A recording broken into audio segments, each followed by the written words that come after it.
साल 2012 में नियंत्रक व महालेखा परीक्षक यानी कैग की एक रिपोर्ट आती है और भारतीय राजनीति में बवाल समझ जाता है। कैग की ड्राफ्ट रिपोर्ट में 2004 से लेकर 2009 तक हुए कोयला ब्लॉक आवंटन में गड़बड़ियों का जिक्र था। विनोद राय तब भारत कैग के पद पर थे। इस रिपोर्ट के बाद तो भारतीय राजनीति में जैसे भूचाल आ गया।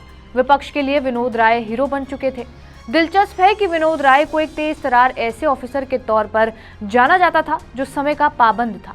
शायद इसलिए तत्कालीन वित्त मंत्री पी चिदम्बरम की भी वो पहली पसंद थे। लेकिन ना तो कांग्रेस को मालूम था और ना ही चिदम्बरम को कि विनोद राय आगे कांग्रेस की नैया डुबाने वाले हैं। साल 2014 में देश में मोदी सरकार आई। 2017 में 2G स्पेक्ट्रम घोटाले में कोर्ट ने ए राजा कनिमोझी समेत सभी आरोपियों को बरी कर दिया। इसके बाद कांग्रेस ने विनोद राय पर जमकर हमला बोला था। दरअसल साल 2008 में यूपीए सरकार ने 2G स्पेक्ट्रम का आवंटन किया था। साल 2010 में इस पर पहली बार सवाल उठा था, जिसमें देश के खजाने को नुकसान पहुंचाने की बात की गई थी। विनोद राय कैग के पद पर थे। ये घोटाला तब 1,36,000 करोड़ का बताया गया था। कांग्रेस ने तब कहा था कि विनोद राय और बीजेपी माफी मांगे। विनोद राय की रिपोर्ट के कारण बैंकों का एनपीए बढ़ गया, बड़ी कंपनियां कर्ज में डूब गई और देश की इकोनॉमी को नुकसान पहुंचा। विनोद राय 2013 में सीएजी पद से रिटायर हुए थे।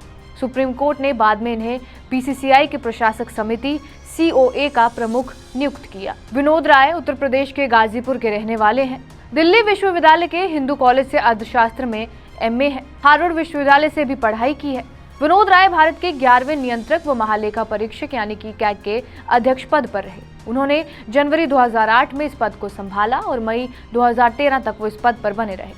केरल काडर के 1972 बैच के आईएएस अधिकारी विनोद राय ने थ्रिसूर जिले में सब कलेक्टर के तौर पर अपना करियर शुरू किया था।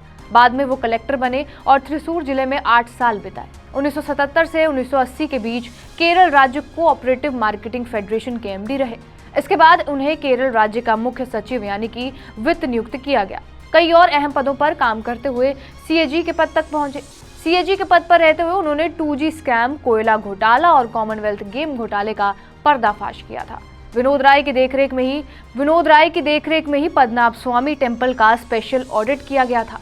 फरवरी 2016 में विनोद राय को बैंक बोर्ड ब्यूरो का चेयरमैन बनाया गया। ये पब्लिक सेक्टर्स के बैंकों में उच्च स्तर पर नियुक्तियों को लेकर सरकार को अपनी सलाह देते हैं। भारत सरकार ने राय को साल 2016 में पद्म भूषण अवार्ड से नवाजा भी।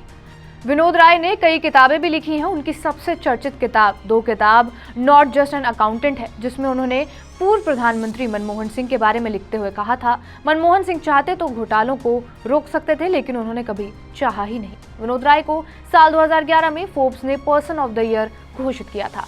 विनोद राय ने अपने कार्यकाल के दौरान गुजरात और छत्तीसगढ़ की बीजेपी सरकारों पर भी ऑडिट को लेकर सवाल उठाया था। साल 2014 में विनोद राय ने संजय निरुपम पर आरोप लगाया था कि उन्होंने रिपोर्ट से मनमोहन सिंह का नाम हटाने को कहा था। संजय निरुपम ने तब मानहानि का मुकदमा दायर किया था, जिसमें विनोद राय ने माफी भी मांगी थी। बहरहाल आपका इस वीडियो पर क्या कुछ कहना है हमें कमेंट बॉक्स में जरूर बताएं। बाकी देश और विदेश की तमाम बड़ी खबरों के लिए बने रहिए हमारे साथ TV9 डिजिटल पर।